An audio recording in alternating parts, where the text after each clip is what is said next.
Buenas tardes, nos encontramos acá desde Jericó, Antioquia, en la llegada de Gustavo Petro al suroeste antioqueño. En este momento se encuentra el senador y candidato presidencial ingresando acá al parque de Jericó.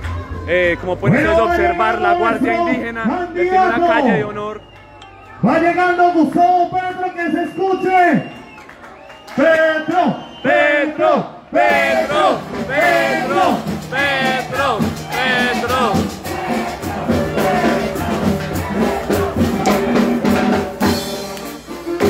Y nos están acompañando también los candidatos a la Cámara de Representantes y Senado de la República.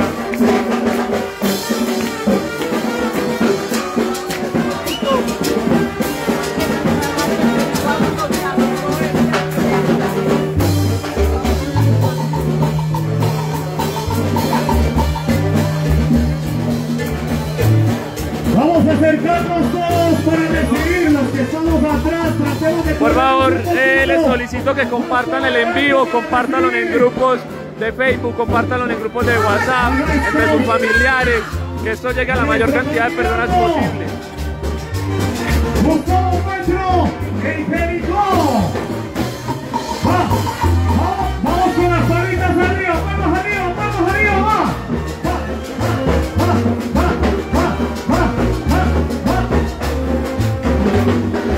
Ahí donde está mi equipo del Pacto Histórico.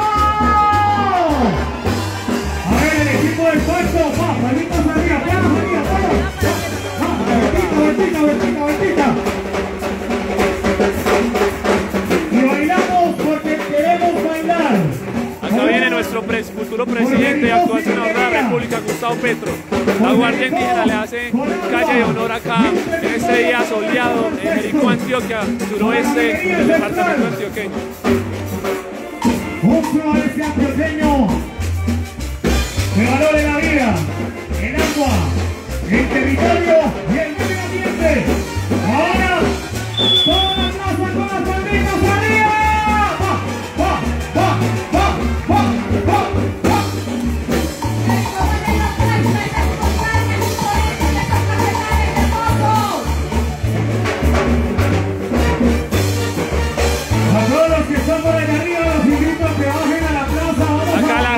La gente lo abraza, le da picos en Jericó, Antioquia, no lo quieren dejar llegar a la tarima.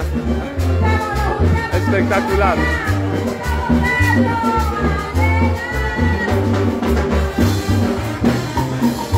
A ver, que no se apone el ánimo, vamos arriba, arriba, arriba, arriba, arriba, arriba.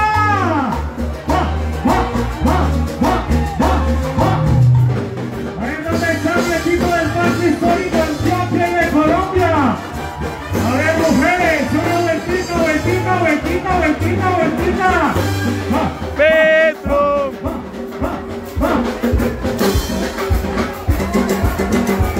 Un saludito ahí. Oye, oye, Santi. Gato, gato, pues gato. Y bueno, vamos a recibir con un fuerte aplauso y historia a nuestro candidato Gustavo Petro. Llegó Petro a Jericó.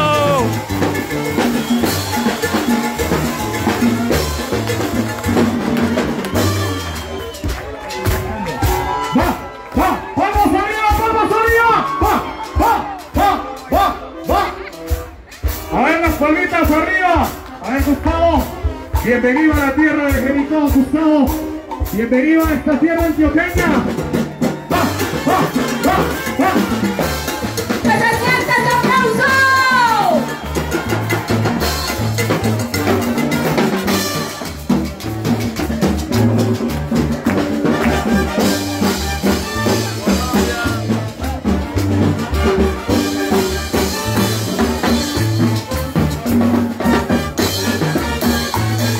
Bueno, Jericó.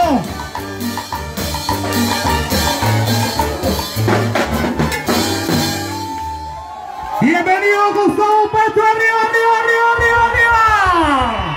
¡Vamos con esas banderas arriba! Bueno, vamos, Gustavo, bienvenido a Jericó.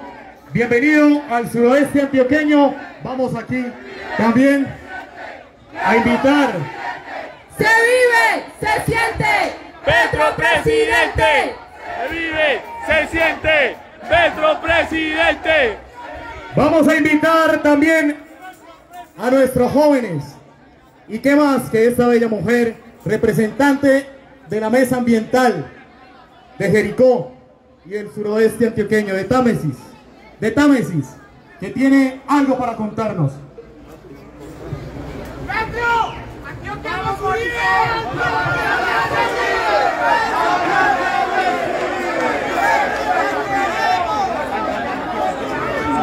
Hola, muy buenas tardes.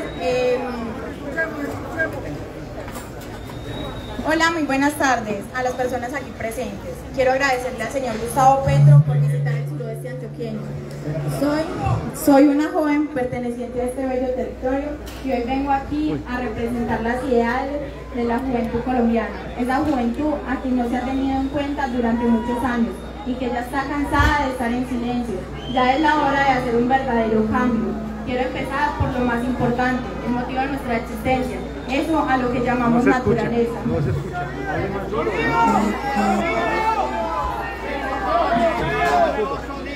Esa misma que durante décadas hemos estado asesinando solo por simples intereses económicos, sin que a nadie le importara, pero ahora estamos viendo las consecuencias, estamos a punto de nuestra propia muerte. Es un problema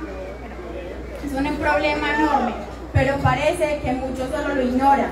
Es por eso que necesitamos a un presidente que realmente se tome en serio la vida del planeta. Un presidente como usted, señor Petro, que quiera dejarnos a nosotros los jóvenes un país sano, verde y rebosante de vida, que se convierta en un ejemplo y un referente internacional para que los demás dirigentes del mundo sigan sus pasos. Por eso nuestras expectativas como jóvenes con su presidencia es que nos regrese la confianza, seguridad, paz y ante todo la esperanza de un mejor país. Queremos que se respeten nuestros derechos, que se aumente el empleo y la educación gratuita y de calidad, y que se fomenten los negocios locales para así poder tener un buen futuro en nuestra tierra y que emigrar ya no sea sinónimo de victoria, porque en nuestro país podemos tener todas las oportunidades para triunfar. Muchas gracias.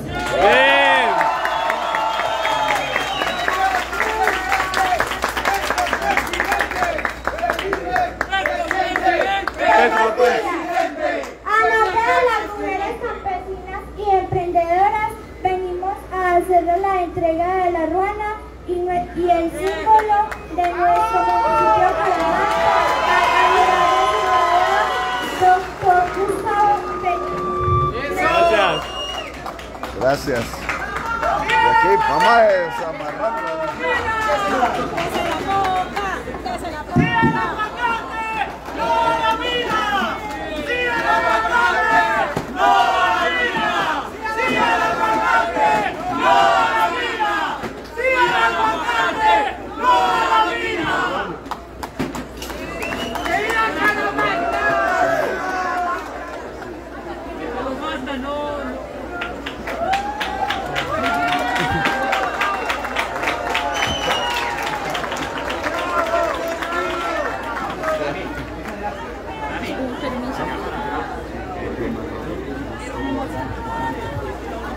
Bueno, lo que estamos esperando durante todo el día, ya tenemos con nosotros a nuestro líder Gustavo Petro Martín. Estaba por entregarle también su sombrero.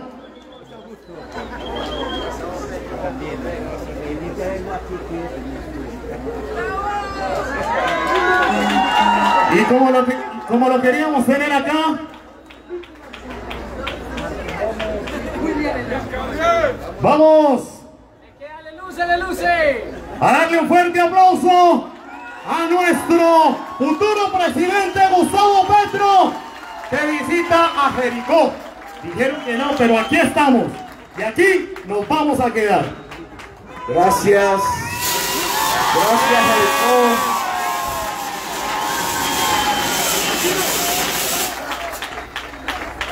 Jericó. Obviamente, este recibimiento me emociona. Y les quiero agradecer a todos ustedes su presencia en esta plaza aquí junto a esta iglesia tan hermosa y una región tan hermosa, una de las más hermosas de Colombia. A todas las personas aquí presentes, Gerardo, Clara, Susana, Isabel, Alejandro está por ahí, Luz Marina, el doctor Hernao, Aquino, ¿dónde está Aquino? Acá. Yo pensé que iba a traer el cucharón. A ver el cucharón. Eso. Aquino.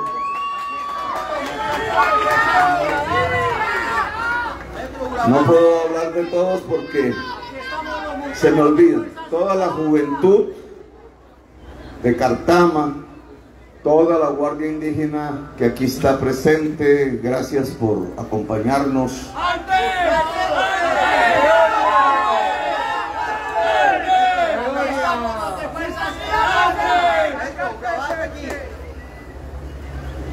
Cuando llegaba aquí, había en las redes toda una tendencia, incluso le llaman así ahora, nacional, diciendo que yo no podía llegar aquí. Como si no fuera un colombiano. Como si la Constitución del 91 no dijese y ordenase que hay unos derechos fundamentales, entre esos a reunirnos, entre esos a expresarnos libremente, como si eso no existiera en boca de algunos parlamentarios, como si la Constitución fuese simplemente para trapear el piso. Y nosotros dijimos, bueno, de pronto el miedo, de pronto no vamos, carreta. La Constitución ordena, primero, que Colombia es de una diversidad inmensa y que esa diversidad, en vez de verse como una pobreza, debe verse como una riqueza. En vez de verse como un mal, debe verse como benéfica. La riqueza de Colombia es la diversidad. Y precisamente esa diversidad étnica, de todos los colores de la piel, cultural, de todas las músicas, de todas las literaturas y las palabras, natural como lo que nos rodea aquí, una biodiversidad inmensa de la naturaleza, de la vida, es ahí donde reside nuestra riqueza. Mal hacen algunos políticos al pensar que hay que uniformar las mentes, que hay que uniformar los corazones, que hay que uniformar los pueblos. Los pueblos deben ser multicolores. Que jamás se nos ocurra a nosotros uniformar un pueblo. Los pueblos no son rojos, ni blancos, ni negros, ni azules. Los pueblos son multicolores.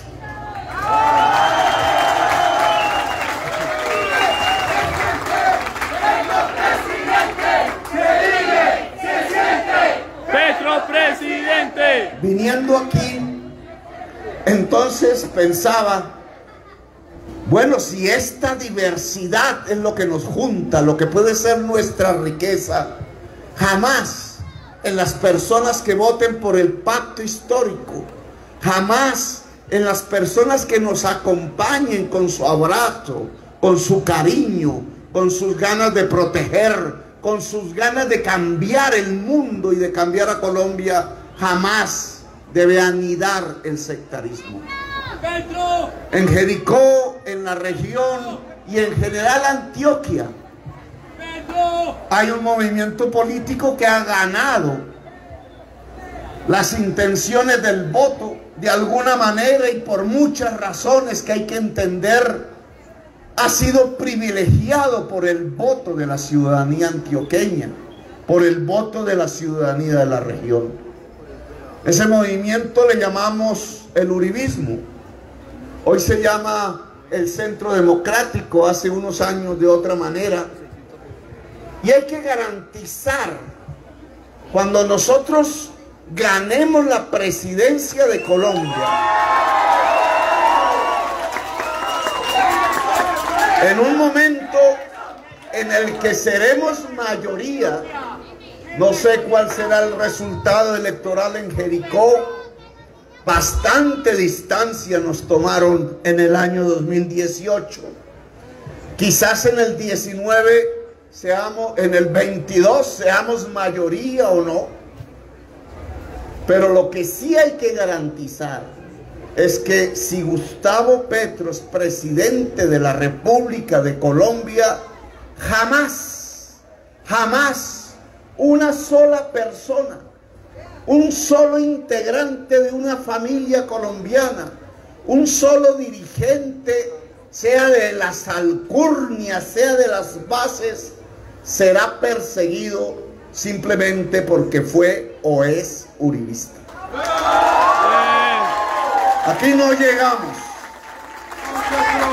ni a vengarnos, ni resentidos, ni nada por el estilo. Aquí no llegamos a construir odios. Aquí no llegamos a construir sectas. Las sectas y los odios ya condenaron en la historia de Colombia a centenares de miles de campesinos y campesinas, jóvenes y viejos, unos vestidos de rojo y otros vestidos de azul, a matarse entre sí. Condenaron a centenares de miles de personas al genocidio, a la muerte. Nosotros no podemos construir ese tipo de senderos. Nosotros no podemos construir una sociedad del odio, porque una sociedad del odio no puede construir belleza, no puede construir democracia y no puede construir ni justicia ni paz. Así que cuando se instale el gobierno del pacto histórico, todas las personas, cualquiera que haya sido su decisión política, si votaron o no votaron, si votaron por Petro o votaron por cualquier otra persona, deben sentirse tranquilos. Aquí llegamos a construir el futuro y el presente. Un futuro y un presente que sí es de cambio, que representa el cambio de Colombia. Por eso nos llamamos pacto histórico. Pacto porque nos queremos, porque queremos construir las reformas, las transformaciones a partir del consenso, de hablar incluso con el rival. Le decía al representante a la Cámara, Juan, oiga, espéreme ahí, nos tomamos un tinto allá en el restaurante Pollo Loco. Él dijo que no se tomaba un tinto sino con amigos. Y yo le dije, la única manera de sanar el corazón es que no veamos la política como una construcción de enemigos. A pesar de la diferencia, siempre habrá puentes, siempre habrá objetivos comunes. Venga Juan y ayúdenos a construir aquí no un distrito minero, sino un distrito agrícola y agroindustrial.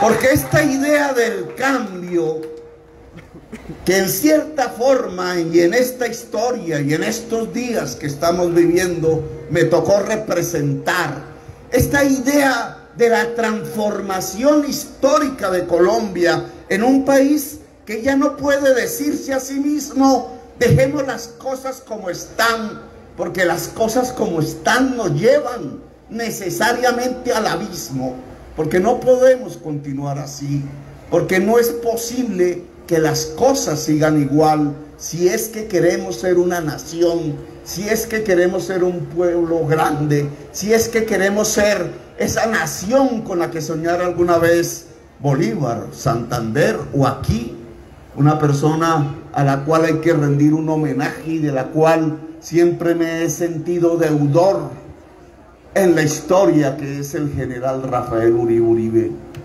digno antioqueño, hijo de Valparaíso, Esta es la cordillera de Rafael Uribe, liberal.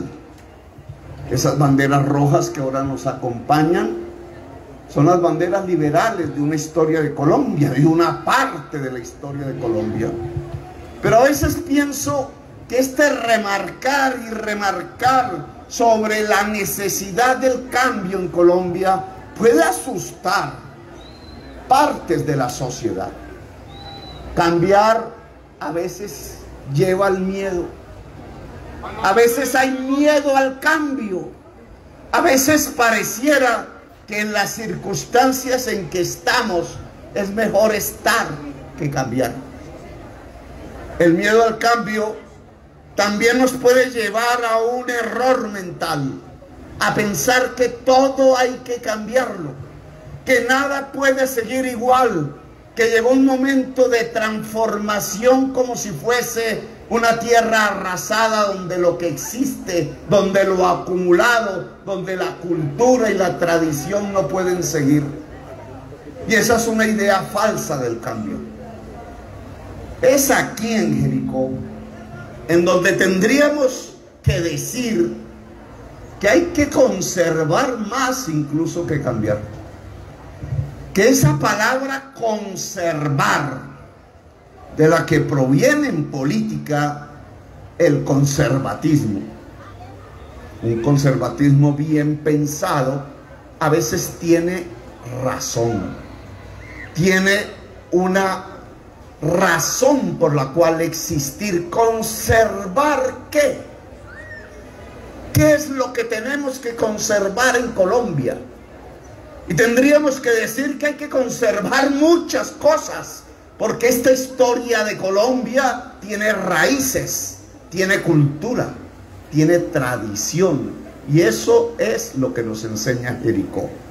Más que las grandes ciudades, más que Medellín, más que Bogotá, más que ese mundo de la velocidad, de la aceleración, hay unos momentos en donde toca reflexionar.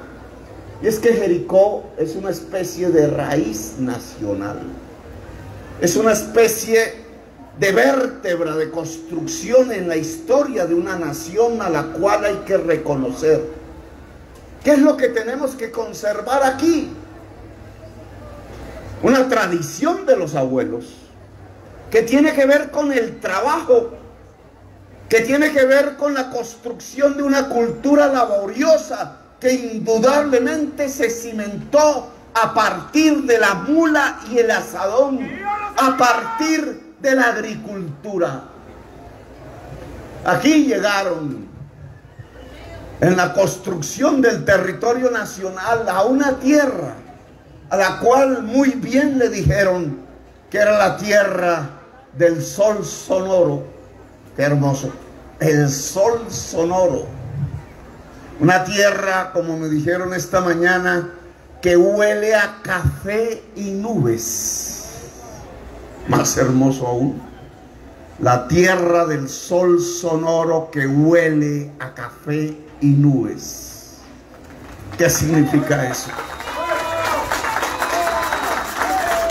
Significa que desde la perspectiva del programa que estamos proponiendo a nivel nacional, recorriendo todo el espacio de Colombia, en este torrente humano que nos hemos convertido, cada vez más grande, cada vez más poderoso, las multitudes que fluyen, ese programa que se viene construyendo tiene que mirar esta región y reconocer historia, reconocer el café, reconocer por tanto, y nuestros abuelos no se equivocaron, que la agricultura es una vértebra de la nacionalidad colombiana que no podemos olvidar. Allá en el año 2018, cuando decíamos más valioso que un barril de petróleo es un bulto de aguacate, y Duque se nos burlaba y decía, allá en la Universidad de Columbia, Nueva York, Estados Unidos, pero ¿cómo se le ocurre a Petro reemplazar un barril de petróleo por un bulto de aguacates? Hoy, 4 años después, Hoy, 4 años después, sí que podríamos decir, ¿tenía razón Duque o tenía razón Petro? Y no porque me las sepa todas, sino porque había una realidad que mirar en el mundo, una realidad de la vida. Las elecciones del año 2018 marcaron una enorme distancia en Girardot, miles de votos por Duque, no sé cuántos, como 5.000, 6.000. 5.200. Y por Petro, 520. Petro dijo el bulto de aguacate, Duque dijo el petróleo. Nadie pensó en Jericó quizás en ese momento que esa selección iba a afectar el mismo territorio de Jericó, que iba a afectar lo más tradicional de la vida de Jericó, porque cuando Duque dijo petróleo, estaba encarnando un proyecto político que es el que defiende los intereses económicos que se libran y se construyen alrededor de un tipo de economía que es la economía de la extracción, de sacar de debajo de la tierra lo que ningún ser humano puso allí. Quizás Dios, diría nuestro obispo, quizás la geología, pero ningún ser humano. Es decir, sin trabajo, sacar lo que hay debajo de la tierra. Eso se llama extractivismo. Contrario a la tradición de Jericó, que era con el asadón y la mula escarbar esas tierras para hacer surcos, para sembrar café, que es un producto del trabajo humano, al cual no solamente hay que meterle el músculo, y antaño era más músculo que otra cosa, y que hoy cada vez hay que meterle más el cerebro, pero entre el músculo y el corazón y el cerebro, la esencia de la producción agraria, entre ella el café, es el trabajo humano. Y esa es otra economía diferente. Esa economía se llama economía de la producción. Dicen los padres de la economía que la riqueza nace del trabajo, no de la suerte ni del azar.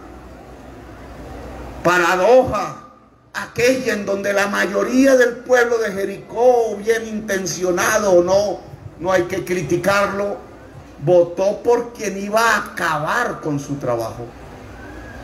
Y es que si se premia una economía de la extracción, entonces el gobernante no ve la riqueza por encima de la tierra, sino por debajo.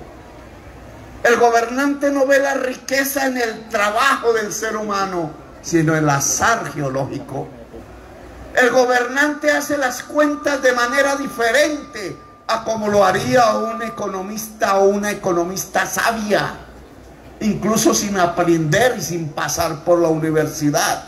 Por ejemplo, el gobernante dice: si yo saco el petróleo y saco el carbón de las tierras de la Colombia y lo meto en un tubo y se va al mar, en los transatlánticos o en los trenes automáticos, entonces esa producción, que no es producción sino extracción, me puede representar, como en el año 2013, 40.000 millones de dólares. Para aquel café si solo representa 2.500 millones de dólares, dirá el gobernante embrutecido por el dólar. Y entonces esos que hacen la política en Bogotá o en Medellín dijeron: fácil, es mejor que Colombia dependa del petróleo y del carbón y no del café, porque entonces cada año llegará a 40.000 millones de dólares. Si se le suma la exportación de cocaína, 15.000 millones de dólares más. Y en cambio el pobre café solo representa 2.500. Y resulta que si se hacen las cuentas de otra manera, bajo el pensar de la economía sabia, que no solamente está en las universidades, sino en las cuentas históricas de la gente. Exportar petróleo implica 150.000 trabajadores. En cambio, producir café implica 1,5 millones de trabajadores y trabajadoras. Esa es la diferencia. Si yo le sumo las confecciones, hacer camisas, pantalones, blue jeans, hay otro 1,5 millones de personas que trabajan. ¿Qué es lo que hizo entonces esta gobernanza del país, que se supone sabia y que termina no aprendiendo ni siquiera el ABC de la economía?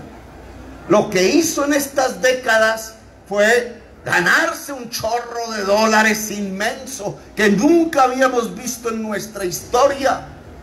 Guardar esos dólares en el Banco de la República como reservas internacionales, ganadas por sacar petróleo y carbón y cocaína. Y con esos mismos dólares traer productos importados que tampoco habíamos conocido en las generaciones que han sido, como decía García Márquez, de esta Colombia que llamamos Macondo.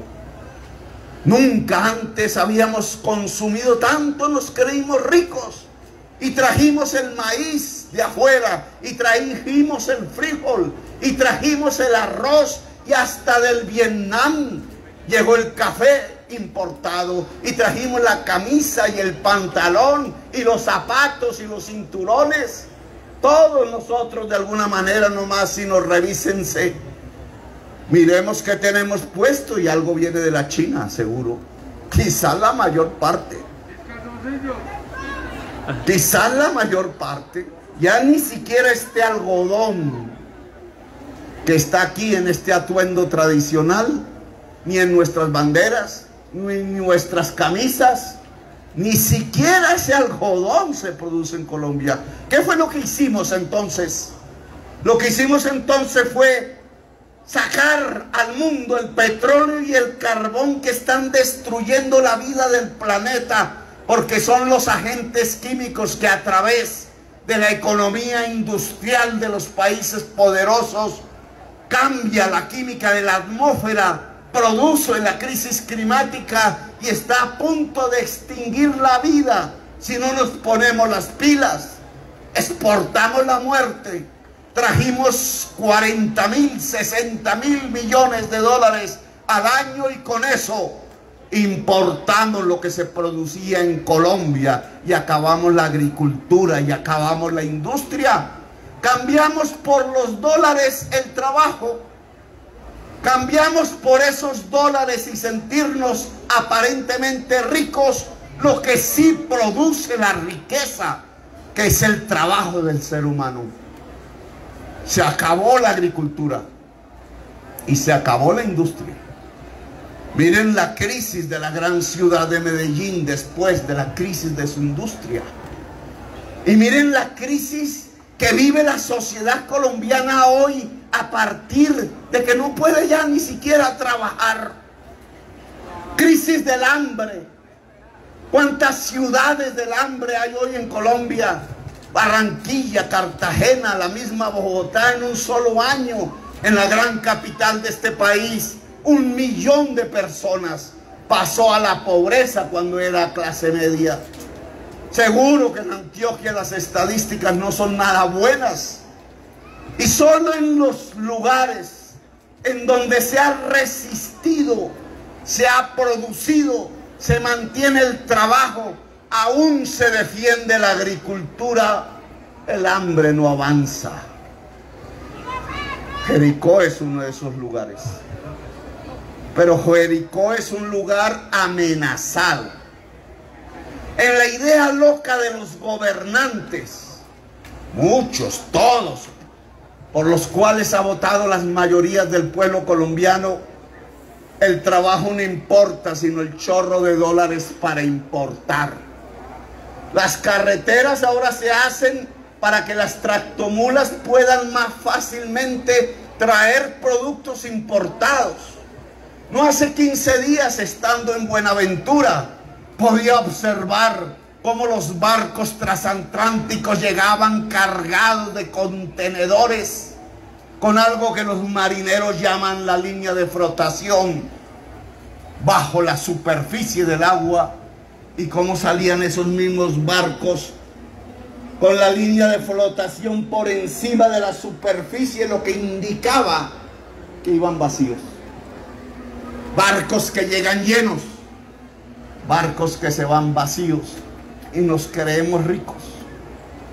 Todo ese contenido de esos contenedores pasa a la carretera.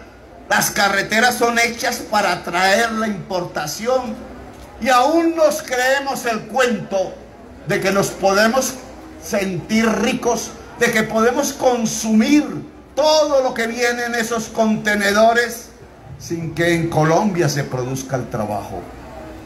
Y en la economía no es así. Por eso lo que estamos proponiendo es un cambio. Si el petróleo y el carbón pueden matar la humanidad en el corto plazo, si la cocaína no nos hace bien, ni aquí ni al mundo, entonces ¿por qué no recuperamos una tradición de nuestros abuelos que nos enseñaron aquí en la misma Jericó? ¿Por qué no recuperamos algo que ya el pueblo colombiano conoce y sabe? No estamos hablando de una locura, no es un invento creado por allá en una utopía fantasiosa y mágica. Estamos hablando de nuestra misma tradición cultural. ¿Por qué no nos movemos como economía a fortalecer la agricultura y la industria nacional? ¿Qué significaría eso en Jericó? Y vamos a ponerlo en frases un poco más concretas. ¿Qué es lo que propone Petro si es presidente para la agricultura? Veámoslo. 1. Protegerla del comercio internacional.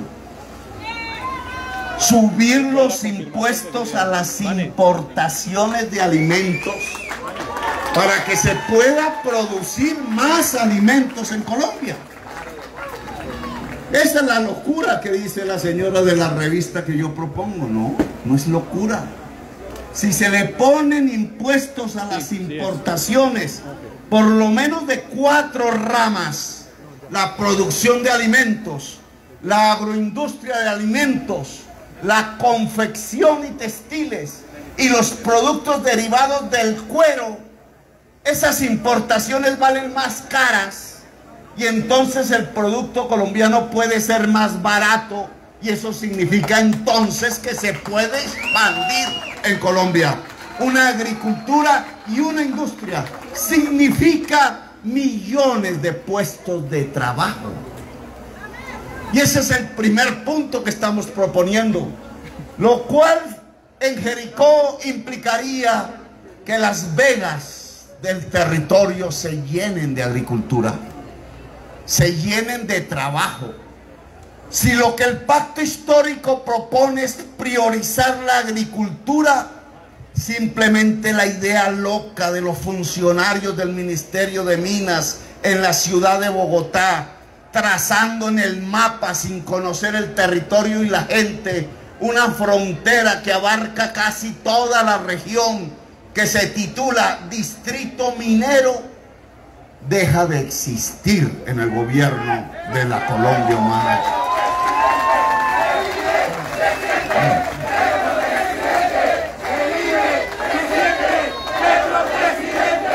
¿A quién se le ocurre que aquí la prosperidad de la región, de las gentes que habitan la región, depende de que esto sea un distrito minero? Claro, las cuentas económicas pueden decir que el cobre que dicen que hay y el oro que seguramente hay vale más que el café. Pueden decirlo las cuentas económicas ignorantes, porque el trabajo para sacar el cobre y el oro es mucho menor en números de personas que el trabajo para producir el café y los alimentos en esta región.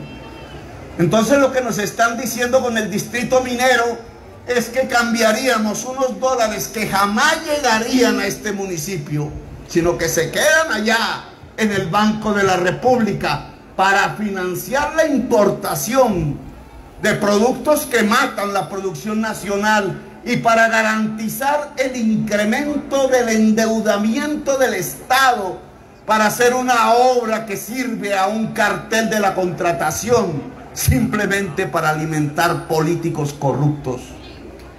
Que esos dólares que no llegarían aquí son más importantes, dirían ellos, que los miles de trabajadores y propietarios de café, de cardamomo, de papaya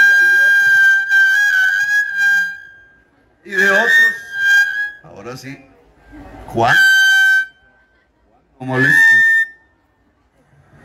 Ese Juan. ¡Si el café no a la vida! Lo que ¡Si el café no a la vida! Hola, hola, sí. Ahora sí. Es Juanito, había una canción que así se llamaba hace tiempo. Juanito el preguntó.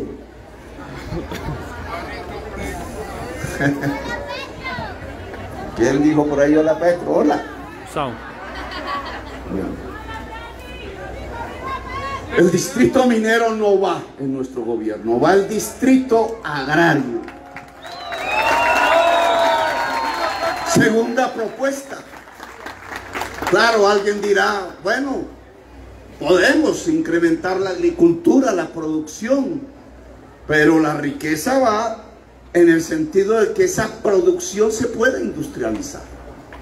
El gran error del café en el siglo pasado es que la Federación de Cafeteros decidió muy fácilmente, yo diría muy de vagos, como dice la Cabal, pobrecita, muy de vagos, comprar el café en grano, venderlo en grano por cantidades a la General Food, a la Nestlé, y ellos, muy inteligentes, iban a sus países en Europa, Estados Unidos, a procesarlo y a mezclarlo.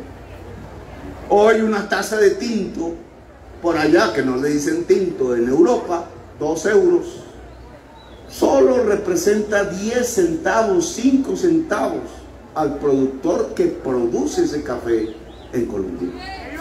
Toda la diferencia entre ese poco de café para hacer un tinto, un pocillo, y lo que vale allá y lo que le representa al productor, toda esa diferencia se queda en el camino porque ellos transforman el café y nosotros lo vendemos en grano. ¿Qué significa eso? Miren, nos lo enseñaron los mismos campesinos de la hoja de coca. No venden la hoja de coca, venden la pasta de coca. Esos mismos transforman, los persiguen por ello, los llevan a la cárcel, un vegetal en un producto semi-industrial. ¿Por qué no podemos hacer eso con el aguacate, con la papaya, con la piña, con el cardamomo? ¿Por qué no podemos hacer eso con el café? Podemos industrializar, solo que a diferencia del arroz, y ahí nuestra propuesta, en donde 2 molineros, Diana y Roa, muy amigos del gobierno, le compran a los productores de arroz al precio que se le da la gana. Compran el arroz verde que se puede podrir y entonces se aprovechan. Si no me lo vende ya a este precio, se fregó. Lo procesan y entonces ese arroz ya dura y lo venden al público al precio mucho más alto de lo que lo compró. Al pobre productor lo arruina. ¿Por qué nosotros no podemos entonces hacer que la agroindustria sea propiedad cooperativa del mismo productor agrario? ¿Por qué tenemos que separar al campesino de la industria y entregarle la industria al que es poderoso y dejar al campesino siempre jugado al asadón y a la pobreza? En el mundo eso no es así. En Estados Unidos no es así, porque ya habrá alguien que me diga neocomunista. Ya lo dijeron. Ahora hay neoliberales. Ahora hay neoconservadores, que es lo mismo. Uribe se inventó la palabra neocomunista. Los vagos que no estudian. Y yo me quiero inventar otra palabra que no está inventada. Ahí llegó alguien en la mesa. Neocampesinos. Nos van a poner un remoquete que digan más bien neocampesinos. ¿Qué significa eso? Pues gente de la ciudad que se va al campo a sembrar porque recuerda la vida de sus abuelos y quiere reconstruirla.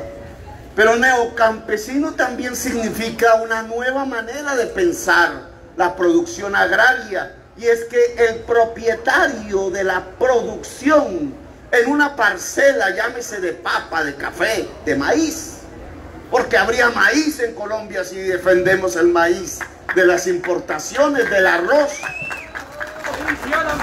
El que produce directamente esa agricultura pueda ser propietario cooperativo en la región de la fábrica, de la instalación industrial que permita la transformación de esos productos. Esto que acabo de decir es Estados Unidos, no la Unión Soviética. Esto que acabo de decir se hace en el Canadá con el maíz. Esto que acabo de decir se hace en Nueva Zelanda con la leche, y son los más importantes productores de leche elaborada de todo el mundo. Esto que acabo de decir se hace en Europa con el tomate, se hace en Europa con las naranjas, con las peras y con las manzanas. Esto se hace en el mundo capitalista, solo que Colombia realmente ni siquiera es capitalista. Hacer esto es la propuesta agraria del pacto histórico, que no termina ahí tampoco, porque ¿qué sacamos con tener tierras, con proteger la agricultura, con intentar que el agricultor se vuelva también industrial, si no hay crédito, si no se democratiza las fuentes del dinero? Si para ir a la esquina de alguna ciudad, o incluso yo creo que aquí, no sé, ustedes me dirán, y pedir una plata prestada, pues aparece un personaje que dice que al 10% diario el interés. Si va al banco, ¿dónde está el banco aquí? Por allá. Entonces a la mayoría no le dan el crédito. Solo a los amigos del dueño del banco, o a los que ya tienen con qué, pero a los que no tienen con qué no hay crédito. Por tanto, recrear una institucionalidad del crédito que ya existía, tampoco me la estoy inventando. Ya había antes una caja agraria, ya había antes un IDEMA, ya había antes un ICA, ya había antes un INCORA para entregar tierras a los campesinos, ya había antes una institucionalidad agraria que podría ayudar tecnológica en créditos al campesino y a la campesina.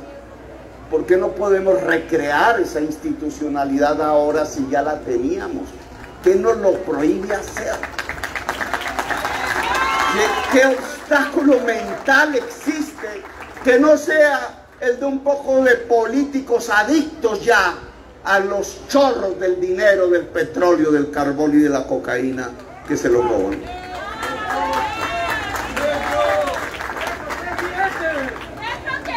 Y este conjunto, pues es la política del amor. Y cuidado, cuidado. Este conjunto de medidas que tienen que ver con cómo construir una Colombia productiva, no extractiva, con hacer del trabajo la fuente de la riqueza nacional. Entre más trabajo, más ricos seremos. Implica una condición que también tiene un efecto en el territorio de Jericó. No solo podríamos tener un territorio más agrario, más poderoso en la agricultura, más con las posibilidades de la agroindustria, sino que necesitamos ya no solo músculo para producir. Ya no es el asadón, que se va quedando en los monumentos del pasado, el instrumento fundamental. En estas vegas ni el tractor. Ya no es la fuerza muscular del hombre. Por eso nos fuimos convirtiendo en una sociedad bastante machista, la que puede trabajar. Ya esos celulares que ustedes tienen ahí sacando fotos de esta tarima, y ustedes sacándole fotos a la manifestación, ya ese celular, si ustedes lo ven, mira, Susana Boreal carga eso con mucha suavidad. No necesita levantar pesas para hacerlo. ¿Qué es lo que vale de ese celular de Susana Boreal o de Aquino? Las matemáticas que hay ahí, los algoritmos, le dicen ahora, el software en inglés, la programación que permita que esos materiales físicos sirvan para hacer lo que hacen, es decir, telecomunicarnos, ver redes, transmitir, hacer que esto se conozca si RCN no quiera transmitirlo, lo pueda ver el que quiera verlo. Extender estas ideas, a veces simplemente comunicar un chisme, pero eso tiene ya no el músculo, no es el asadón, es el cerebro. Y entonces la región tiene que afrontar un reto que yo quiero asumir si soy presidente. Si de verdad vamos hacia una economía productiva, si de verdad dejamos ese mundo anquilosado, anacrónico y mortal, mortífero diría yo, del carbón y del petróleo, a pesar del chorro de dólares que ya ni está, porque el precio del carbón y del petróleo se desplomó el año pasado. Si vamos a dejar eso por la agricultura y la industria, no es la agricultura y la industria del siglo XIX, es otra. Es otra donde el cerebro tiene el mayor papel que cumplir. Es otra que necesita de esos algoritmos, de ese software, de la fibra óptica. Es otra que necesita de mayores saberes, que incluso ya no requiere de abonos construidos sobre el petróleo, el NPK, nitrógeno, fósforo y potasio. Yo no les voy a comentar aquí las aventuras que está pasando el NPK en el mundo, pero sí le voy a comentar. Mire el sectarismo a donde llega. El sectarismo hizo que expropiara una empresa que hay en Barranquilla que se llama Monómeros. ¿Qué producía el NPK? Lo expropiaron, se lo entregaron a los amigos de Guaidó, porque eso era de Venezuela. Era Colombo venezolano, eso era el nombre que tenía. Uribe se la vendió a Venezuela y después Duque se la expropió a Venezuela, se la entregó a Guaidó y los amigos de Guaidó se la parrandearon. Y hoy da pérdidas, cuando era una empresa colombiana bollante. Al dar pérdidas ya no hace el NPK.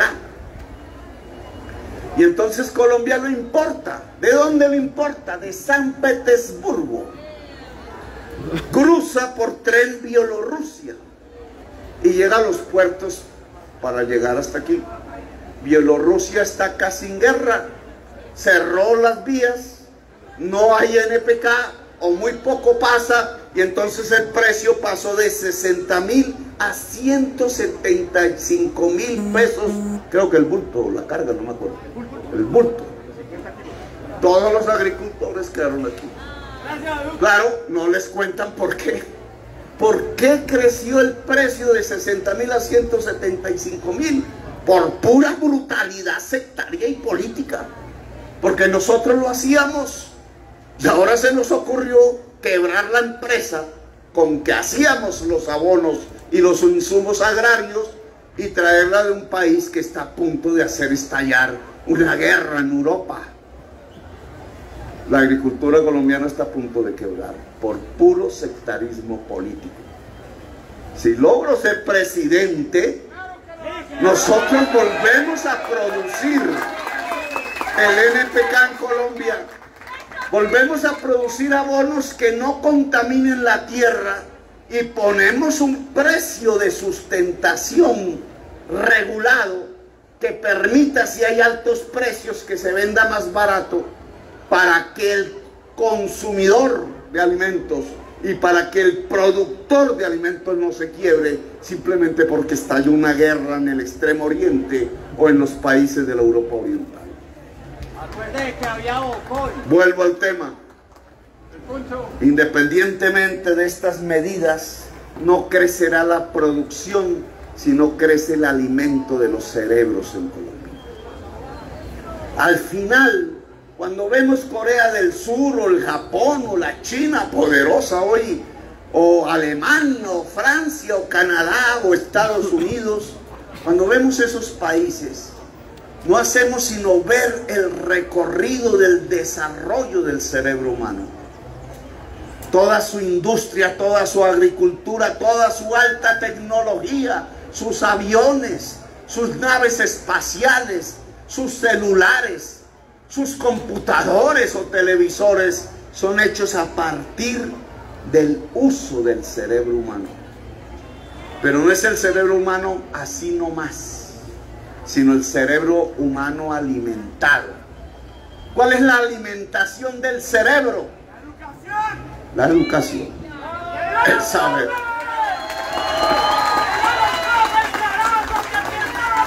Déjenme decirles que en esa economía de 40 años donde nos especializamos en sacar petróleo, carbón y cocaína, este año el principal producto de exportación de Colombia se llama cocaína. Mire qué tristeza. Hace 70 años se llamaba café. ¿Ustedes creen que ha avanzado Colombia cuando el mundo hacía sinónimo de la palabra Colombia la palabra café? U hoy, cuando el mundo hace sinónimo de la palabra Colombia la palabra cocaína. Habremos avanzado. En estos 40 años no se quiso expandir la educación para el pueblo colombiano. Para sacar petróleo en un tubo, o carbón en un tren automático, o cocaína, no se necesita el conocimiento, las matemáticas. La cocaína necesita un poco más, porque necesita de químicos y de astutos. Pero en el petróleo y en el carbón apenas una ingeniería, apenas cómo abrir un hueco y sacar lo que hay debajo. Por eso hubo una renuncia al sistema educativo de Colombia. Por eso el señor Uribe, y es lo que más le critico, cambió la Constitución de Colombia en ese artículo que hablaba de cómo financiar la educación, que decía en la Asamblea Constituyente, como cualquier padre o madre de familia diría también en su hogar, que en la medida en que crecieran los ingresos del Estado, debería crecer más incluso que proporcionalmente a ese crecimiento los recursos para la educación de la juventud. Si a mí me crece el sueldo, lo primero que pienso es en ver cómo tiene una mejor educación mi hija, mis hijos. A veces hay quien, porque no hay, que piensa un poquito más de cerveza. Lamentablemente, y ese es uno de las grandes catástrofes sociales que hoy tenemos, muchos hombres en Colombia dejan cuando embarazan sus hijos y dejan la mujer sola, empobrecida, porque se van, huyen. Ese es un tema del que hablaremos en otra oportunidad, porque eso no puede seguir siendo así. Porque ese es uno de los mecanismos de mayor empobrecimiento. Quizás parte de ese fenómeno que es la mujer madre cabeza de familia, que en Pereira, por ejemplo, llega a la mitad de las familias de Pereira. La mitad de las familias de Pereira no es papá, mamá y hijos, es mamá e hijos. En Bogotá, cuando contamos, había 500,000 de familias que eran mamá e hijos. Y eso significa millones de hombres, millones que embarazan y se van, huyen. Jóvenes, seguramente la mayoría, quizás parte tiene que ver con una educación, parte quizás tendrá que ver con una falta de oportunidades, pero esto que yo llamo la educación, a la cual se ha renunciado, Uribe cambió el artículo, dijo que no creciera más que los ingresos de la nación, y el pedazo que cogió se lo llevó a la guerra, a comprar armas, y aplaudimos, yo no, pero otros, la mayoría sí, aplaudimos eso. Es decir, que se le quitara la plata, el dinero a la educación de los hijos para ser llevada para comprar tanques de guerra y fusiles. Y mire qué triste paradoja, los hijos que quedaron sin educación fueron cogidos en los barrios, aún hoy pasa lo mismo, cazados por camiones de verde, sacados de sus lugares, llevados a otros lugares del territorio, y solo para que hubiera un aplauso popular, solo para que hubiera votos, solo para que hubiera una mayoría que reeligiera, los asesinaron, los vistieron de guerrilleros para que la gente sintiera que estaban matando a los comunistas y que el país se iba a salvar. Y no fueron uno ni fueron dos, como dice la canción, fueron 6.402. Un genocidio de jóvenes en Colombia. Y aún sabiendo que eso ya pasó, llega este gobierno y empieza a hacer lo mismo. Entonces, si el joven decidió pintar una consigna, o si decidió expresarse por allí, o cantar por allá un rap o alguna canción, o de esas músicas que entre otras ya a mí, pues ya no, ni siquiera puedo entenderlas, pero que es su expresión, entonces los van capturando, los van llevando como delincuentes. El ministro de Defensa se jacta de decir que ha capturado centenares de jóvenes a los cuales considera criminales. Criminal él, que ordenó bombardear y descuartizar niños en los campos de Colombia, no la juventud.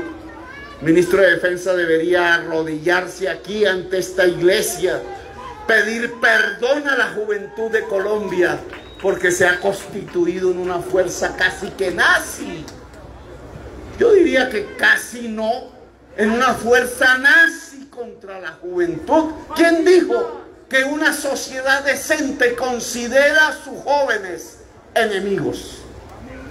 Una sociedad así no tiene futuro, no tiene capacidad para construirse como una nación, si es que esta juventud va a ser la dueña de este territorio cuando nosotros ya no estemos, o aún cuando nosotros aún estemos pisando estas tierras. Pues lo que propone el pacto histórico, si queremos realmente construir agricultura, industria, agroindustria, si queremos realmente prosperar a partir del trabajo, es que esa educación se tiene que impulsar de tal manera que toda la juventud colombiana pueda tener acceso como un derecho a la educación superior en Colombia. Y no es simplemente por una buena voluntad que se me ocurrió, no es simplemente para ver si la juventud aquí en Jericó vota por Petro, porque ya decidió votar por Petro. Es porque si miramos el territorio, si realmente lo queremos conservar, y miren la palabra que utilizo, conservar, en su belleza, en su tradición, si realmente queremos conservar esta raíz que es de la nación misma, no la única, porque sabemos que somos diversos, pero esta es una de las raíces fundamentales de algo que hoy con orgullo aún podemos llamar Colombia, si queremos conservar la belleza, la tradición, la región, no solamente tenemos que prohibir un distrito minero, y aquí sí utilizo la palabra prohibir, porque me tendrían que dar golpe de Estado si quieren abrir los huecos para sacar el cobre en esta región. Pero no solamente nos basta eso, sino que si queremos eso, la juventud de este territorio libremente, ojalá pueda quedarse aquí. No como pasa en esos pueblos que he recorrido a lo largo y ancho de Colombia, que llega uno al parque y ya no encuentra sino viejos, incluso alcoholizados, con la botella de aguardiente al lado, quizás nostálgicos y tristes, sin un joven que pase por las calles sin pensión siquiera, esperando una limosna del Estado. Esas personas, esos pueblos vieron irse su juventud. No había oportunidades, no había estudio, no había nada que permitiese que un joven, una jovencita pudiera permanecer en la tierra de sus abuelos, de sus padres, de sus ancestros, de sus primeros amores, de sus lugares donde aprendió a vivir. No. Si queremos que este territorio se preserve en su belleza, tenemos que lograr que su juventud libremente quiera estar aquí.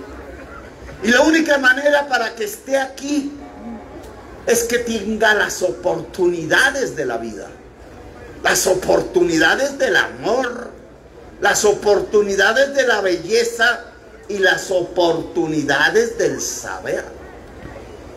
Saber significa que en este territorio tiene que haber sedes de la universidad pública y gratuita. La de Antioquia, o como quieran, las que existan. No se trata de inventarlas, pero se trata de fortalecerlas. Yo he hecho las cuentas a ver si lo que estoy diciendo se puede llamar demagógico o populista.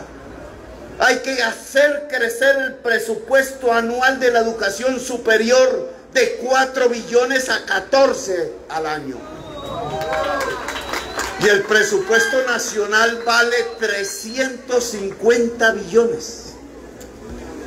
La sola transferencia que hizo Duque el año pasado del Banco de la República, que emitió 37 billones, por 17 billones a la banca privada, para que los dueños de la banca privada citaran asamblea de accionistas y ordenaran reparto de dividendos, que significa llevarse la plata al bolsillo, por 13 billones. Es decir, el gobierno ordenó una omisión que fue a parar al bolsillo de los dueños de los bancos en apenas 15 días o un mes. Mientras la gente se estaba muriendo de hambre. Mientras 600,000 empresarios se estaban quebrando, la mayoría pequeños y medianos el año pasado. Mientras eso pasaba, la única cuenta en azul que hubo en Colombia fue la de los dueños de los bancos con el dinero público. Pues esa misma cuantía es lo que vale anualmente el que toda nuestra juventud pueda estudiar. Yo no estoy para gobernar para los banqueros, que lo haga Duque. Y si el pueblo de Colombia quiere que el próximo gobierno solo gobierne para los banqueros, pues no me elijan, porque yo no lo voy a hacer. Yo quiero gobernar es para la juventud, para el campesinado, para la mujer, para la gente que trabaja, para la base misma de esta sociedad. Y eso implica que el presupuesto se ordena de otra manera, no para hacerle negocios a los banqueros, sino para garantizar los recursos que garanticen la construcción de las sedes universitarias, la contratación del profesorado capaz de dar educación superior en las diversas formas del conocimiento humano y de la sensibilidad humana, porque no solamente se necesita enseñar matemáticas o física, sino que se necesita enseñar también la belleza, el arte, la cultura, la escritura. Una sociedad que se ha acostumbrado a la muerte tiene que ser sensibilizada. Y la sensibilización, entre otras, tiene que ver, y hay que decirlo, con la religión, para quien es religioso. Tiene que ver con la poesía, tiene que ver con la pintura, tiene que ver con el teatro, tiene que ver con la canción, tiene que ver con la palabra hermosa, tiene que ver con la espiritualidad. Las sociedades que van a la insensibilidad, y nosotros hemos recorrido un trecho enorme de insensibilidad, que casi que vemos un muerto en la esquina de un pueblo y ya no nos pasa nada. Esa insensibilidad solo es sinónimo de lo inerte. Esa insensibilidad solo es sinónimo de lo muerto. Una sociedad viva es una sociedad sensible. Aquí nació la madre Laura. Y aquí nació Héctor Abad Gómez. Quizás algo distantes, no sé si se conocieron o no, no tengo esa historia. Quizás si uno habla de la madre Laura diría, ¿y Petro qué tiene que ver con la madre Laura? Petro qué tiene que ver con Héctor Abad Gómez. Y resulta que sí tenemos que ver. La madre Laura enseñaba espiritualidad, escribía sensibilidad. No, nosotros lo que tenemos que hacer crecer aquí es sensibilidad, espiritualidad, arte y cultura. Si se hace a través de la iglesia o se hace sin la iglesia, si se hace a través de los diversos caminos del corazón, pues que se haga. Pero aquí tenemos que ser sensibles, una sociedad del conocimiento y una sociedad sensible, para que nunca un tirano destruya esta sociedad, para que nunca sea posible llevar a este pueblo como un rebaño al matadero. Esa es la defensa ante la muerte. Pues bien, el territorio tiene que tener universidad pública. Es la forma de lograr que esta juventud se quede. Y si se queda esta juventud con alimento en el cerebro y no solamente en el estómago, entonces podemos articularla al que está produciendo el café, el maíz, el cardamomo, el aguacate, al que está cuidando el agua, a la que está cuidando los niños y las niñas. La ciencia articulada a la producción, ese es el camino de desarrollo de las sociedades. Y esa es la propuesta que nosotros queremos hacer aquí en Jericó. Llámenme como quieran, cualquiera de los epítetos. Insultos recibo por doquier, amenazas también. Todos aquí recibimos amenazas todos los días, todos los instantes. Pero estamos señalando un camino. Estamos señalando una posibilidad. Fíjense ustedes que no he recurrido ni a modelos extranjeros, ni me estoy vistiendo de rojo o de azul. Fíjense ustedes que no traigo las teorías que llaman del castrochavismo. Fíjense ustedes que para diseñar este camino no se necesita expropiar a nadie. Los expropiadores son los que están diciendo que hay que sacar el cobre debajo de las montañas porque van a expropiar a los campesinos de su agua. Los expropiadores son ellos. Los expropiadores son los que sacaron a 6 millones de campesinos de sus tierras y los desplazaron a sangre y fuego. Los expropiadores son los que le han quitado a 600,000 empresarios el año pasado por una política económica nefasta sus empresas. Cuando yo fui alcalde de Bogotá, entregamos la ciudad con 400.000 empresas, la recibimos en 250.000. Hoy Duque entrega el país con 600.000 empresas menos. ¿Quién es el expropiador? No les gusta es que yo amenace sus privilegios. No les gusta que yo les quite la ubre de la vaca, del petróleo y del carbón con la cual están ordeñando el presupuesto nacional e hinchándose vagamente y cabalmente de los ingresos de la nación.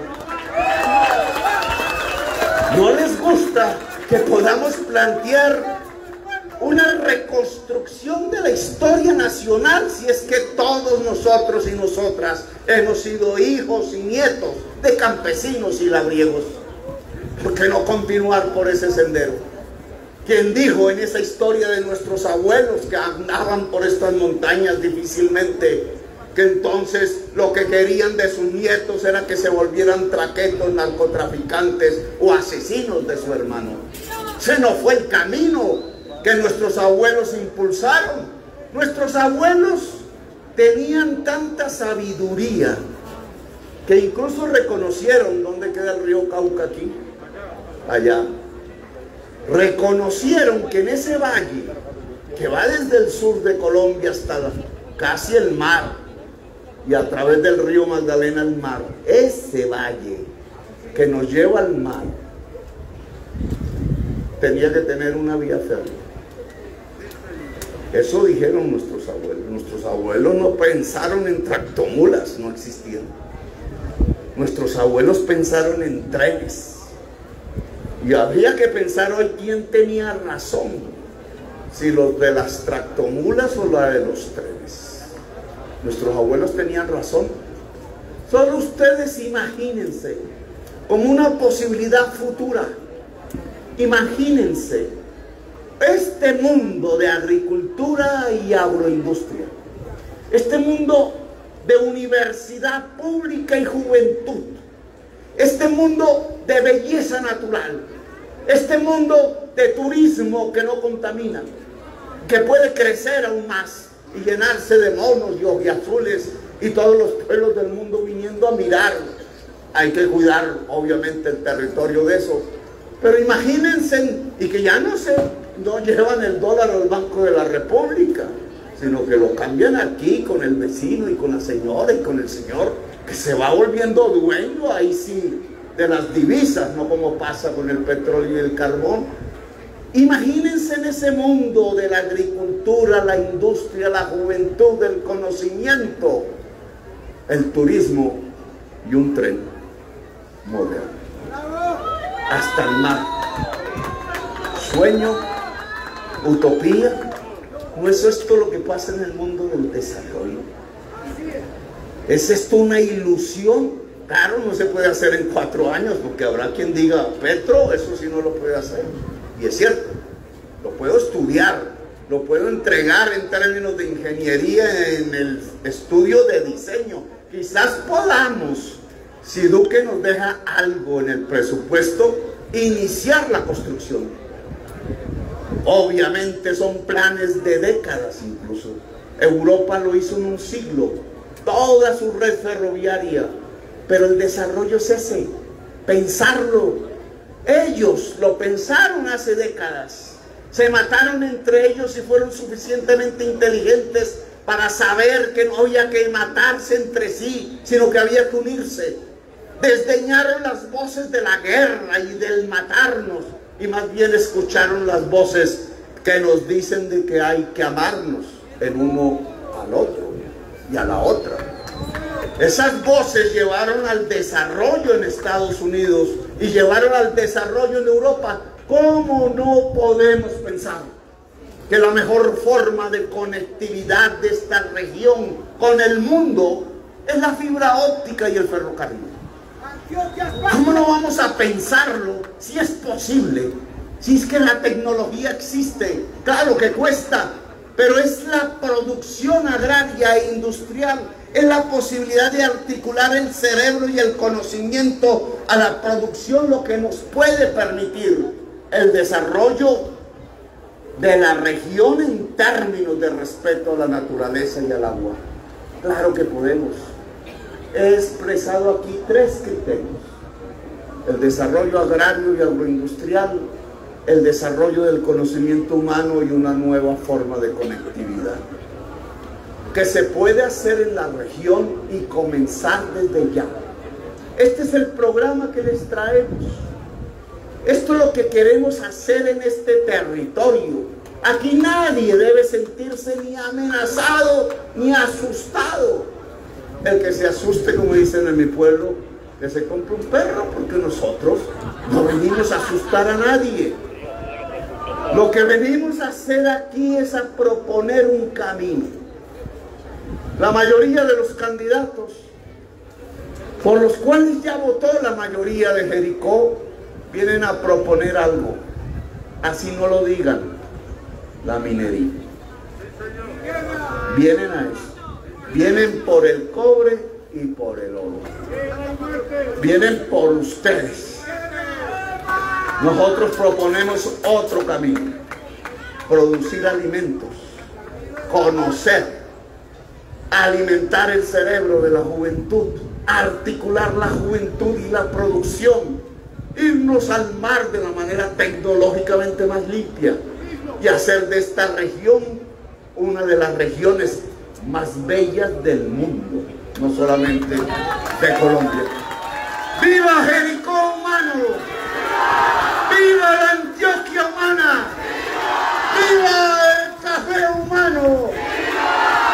Me llamo Gustavo Petro y quiero ser su presidente. Gracias, muy amables, pueblo de Jericó. Gracias.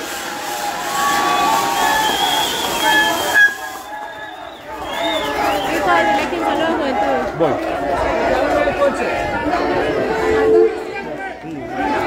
Gustavo.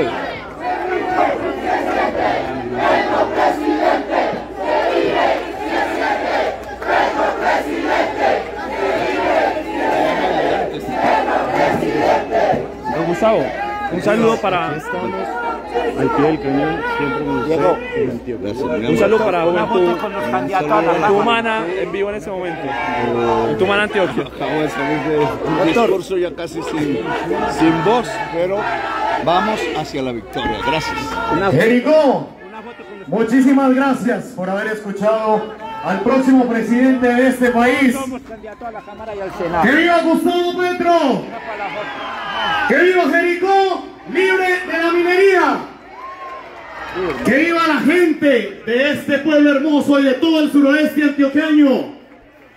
¡Que viva el pacto en Antioquia! ¡Que viva el pacto por Colombia! ¡Que viva el pacto histórico! Gerardo.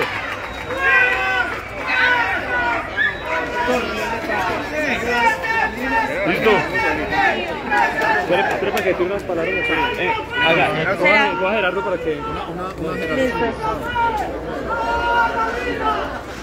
Estamos en este momento con Gustavo Petro, terminando en Jericó una jornada por la vida, por la tierra, por la paz, por la educación y el no a la minería. Gracias. Muchas gracias. Bueno, muchísimas gracias por habernos acompañado durante toda esta jornada. Muchísimas gracias por creer. Gracias Jericó, gracias pueblo hermoso, gracias a toda su gente, a todo el suroeste antioqueño. Vamos para adelante, vamos a construir entre todos la fuerza más grande en la historia de este país. Vamos a construir el pacto histórico. Saludo a los nuevos maestros por la educación, a todos los integrantes de todas las organizaciones que están, a todas las organizaciones que siempre nos están acompañando. ¡Que viva Gustavo Petro! ¡Que viva el pacto histórico! Gracias a la fuerza pública, a todas las autoridades municipales, a todos los candidatos y precandidatos a la Cámara de Representantes por Antioquia. Recuerden que siempre estamos ahí para defender el territorio, para defender a Jericó, para defender el suroeste. ¡Que viva Gustavo Petro! ¡Que viva Antioquia! ¡Que viva Colombia! Hasta una próxima ocasión. Muchísimas gracias. siguen vivos. Bueno, nos encontramos en este momento con el candidato a Cámara de Representantes de nuestro proceso Juventud Humana Antioquia, Gerardo Vega Medina. Es director de la Fundación Forjando Futuros, es diputado de Antioquia y un personaje muy importante para el tema de la restitución de tierras en el departamento de Antioquia, en el Urabá antioqueño y en general en Colombia. Bueno, unas palabras en este momento desde Jericó de Gerardo Vega, nuestro candidato. Bueno, ha sido un día de fiesta, por la vida, por la paz, por la tierra. Vamos a seguir trabajando el tema de restitución de tierras para Antioquia. En Antioquia son 620.000 hectáreas las tierras despojadas. Sí, buenas tardes, Jericó. Nahuya. Y queda muy claro, parte de Urrao representando el pacto histórico, que no habrá muy bonita tarde aquí con todos ustedes, muy buena energía. Jericó cuando Petro sea presidente. This is Angry en la casa. La agricultura, la producción de el turismo y la paz. Representando las horquillas y los frailejones urraeños. Muchas gracias. Los páramos, las fábricas de agua sagrada, el oso y anteojos y todo lo que nos conforman estas hermosas montañas que nos acarician todas las mañanas. Bueno, y les quiero mostrar otra vez la Guardia Indígena le está haciendo camino a Petro en este momento. Sí, vives el mundo de caos, siempre el mundo de caos, arma y siempre a fuego con ensayo. Sí, un mundo que no se une para defender sus tierras, compran al campesino con miserias y destierran. Luego meten sus máquinas y la envenenan, apoyada por los corruptos que nos quieren extinguir. Mira, con este virus la lección puedes sentir que no todo es dinero, ni el oro, ni el barril. Nos sentimos orgullosos de no ser parte del sistema. Smoking marihuana es la que siempre me eleva. Wow, siempre me eleva. Fuera de tanto caos y tu maldito sistema. Y tu maldito sistema. Y si salgo de la casa. Vive siempre en un mundo de caos, siempre un mundo de caos. La arma siempre son mis soldados. Vive el mundo de caos, siempre el mundo de caos. La arma siempre a fuego con ensayo. This is angry. Sí, pum, a la falla. Voy con mis soldados, ya armé siempre a un lado, ni un solo paso en falso, pues la muerte aquí ha rondado. La naturaleza expresa que no existe religión, libertad de montañas de orquídea y frailejón. El agua que siempre nace de fábricas sagradas, la grima que tú siempre contaminas con tus monocultivos. Extranjeros apoderados de las tierras de abuelos y abuelas. Bici sangre en la casa. Un poco de falta aquí con el audio, por ahí disculpan. Ahí está el mensaje claro. ¿Podemos darle a la otra por favor ahí? Problemas de sonido ahí, pero...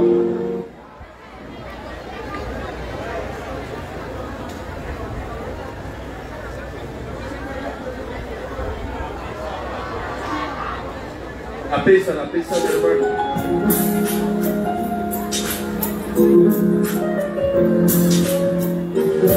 Diga.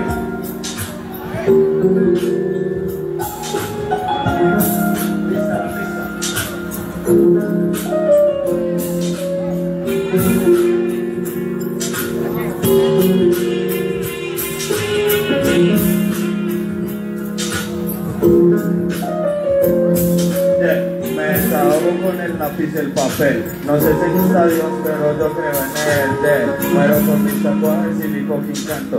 Siempre luchando, cambio me levanto. Mi música critican y quieren seguir mis pasos. Siempre me he traicionado, amigos, amores falsos. Gracias a la música olvidé y recuperé. Sí, diga, yo, un poco de estilo, viejas escuelas y cultura. La bendición de mi madre siempre va de primero. Hey, salud para el guero. Sí.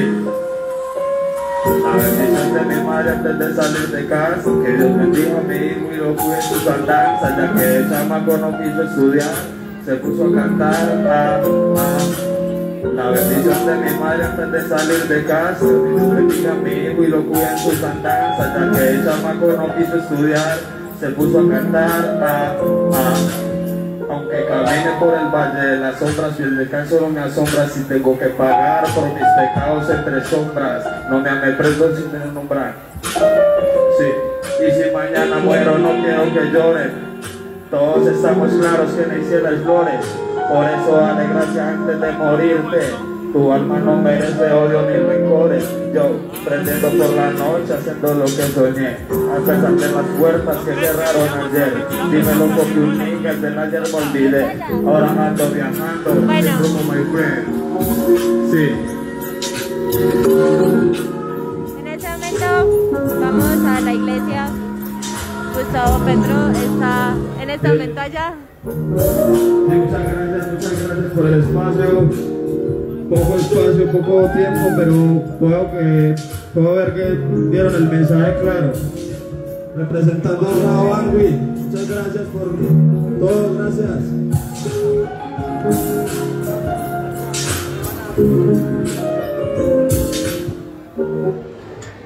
Hola. ¿Sino qué? ¿Quedamos donde aquí? De la mamá para ver si comes algo. Ah, bueno, pero espera, ¡Nico! Bueno, espera que está allá, entonces para grabar. Bueno, en este momento Gustavo Petro está en la iglesia.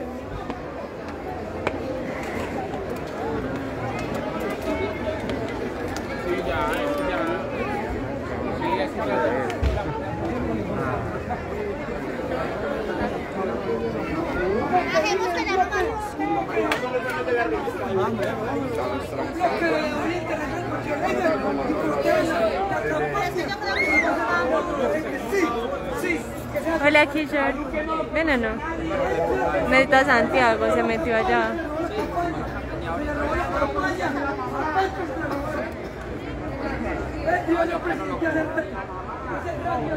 Bueno, esperemos unos breves instantes en la medida que él haga nosotros acá adentro de la iglesia principal acá en Jericó. Nico, ¿puedes entrar?